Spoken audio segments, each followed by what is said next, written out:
আমাদের অন্তর্বর্তীকালীন সরকারের অ্যাটর্নি জেনারেল সম্প্রতি একটি বক্তব্য দিয়েছেন এবং বলেছেন আওয়ামী লীগ নির্বাচনে অংশগ্রহণ করতে পারবে না।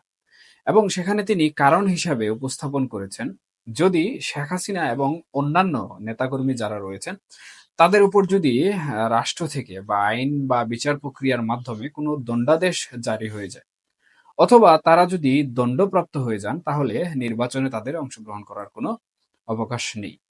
এখন এখানে ৩টি বিষয় কিন্তু প্রত্যক্ষ এবং পরোক্ষভাবে কাজ করবে।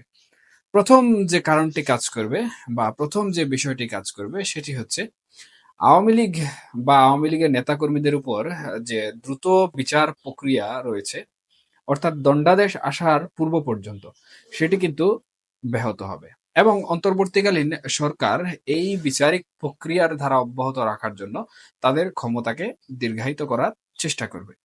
এবং দ্বিতীয় যে বিষয়টি সবার সামনে চলে আসে সেটি হচ্ছে, যদি আওয়ামী লীগের উপর বা শেখ হাসিনা সহ অন্যান্য নেতাকর্মীদের উপর দণ্ডাদেশ জারি হয়ে যায়, তাহলে আওয়ামী লীগের জন্য রাজনীতিতে ফেরা অনেকটা কঠিন হয়ে যাবে।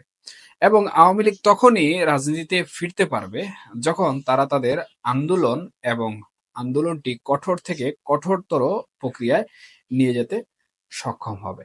এখন আওয়ামী লীগ যদি তাদের আন্দোলন সমূহ কঠোর থেকে কঠোর প্রক্রিয়ায় নিয়ে যেতে সক্ষম হয়, তাহলে তারা একমাত্র দেশের রাজনীতিতে ফিরতে পারবে।